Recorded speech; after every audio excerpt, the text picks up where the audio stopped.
just getting home from work, do a video journal, or can't anymore. Why is the hip and thigh, little like muscles and stuff, overall important? The hip and thigh are important. The hip is often overlooked because it is one of the most. I don't know. Everyone always knows what it is. They hear about it, like, "Oh, my hips hurt," but they don't ever like stretch them or they don't do anything to strengthen them.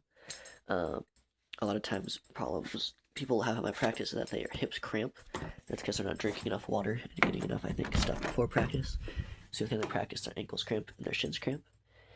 And then I believe that the uh, thighs, those glutes and stuff, they're like really important in the front and the back. But like the size where your hips are, those can strain super duper easy. Or I feel like you can pull them or make them. I don't know. That happens to me sometimes, even though they're not cramping. I'll be flexing them in a certain position, and they'll just cramp up, and I'm like, ah, and it causes a lot of pain. And then standing at work sometimes, I definitely stand in certain ways that I know inhibit my hips a little bit. And I think a lot of people do that and don't realize it, or do realize it and just like be like, I realize it there, but it's like, ah, but I just want to stand comfortably.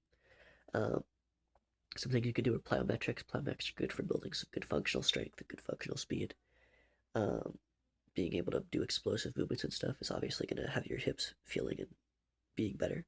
But I think as well, it will make you less prone to injury for sure.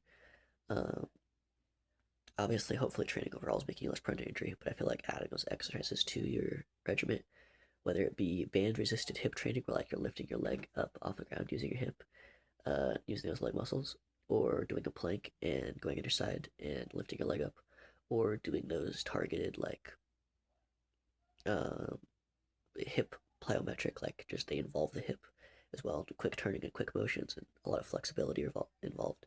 I think that is a very good method, a very good way to build some good things up, but good explosive strength overall. I think the goal should be to get flexibility, get mobility, but most importantly, get like